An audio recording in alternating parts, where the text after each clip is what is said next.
Copa del Rey yarim finalda o'zaro to'qnash keladigan juftliklar nomi aniq o'tgan yilgi ssenariy qaytarilyapti. Ya'ni Atletico Madrid va Barselona final uchun yana o'zaro kurash olib borishadi.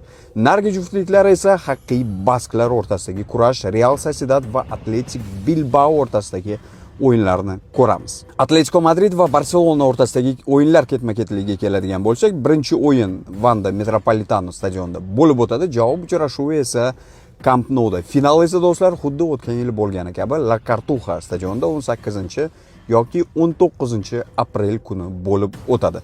Atletico Madrid anchagina kuchaydi, ko'rdingiz, tarkibini yaxshigina kuchaytirib oldi. Kecha Betisni do'stlar 5-0 hisobda mag'lub etib yarim finalga yo'l oldi.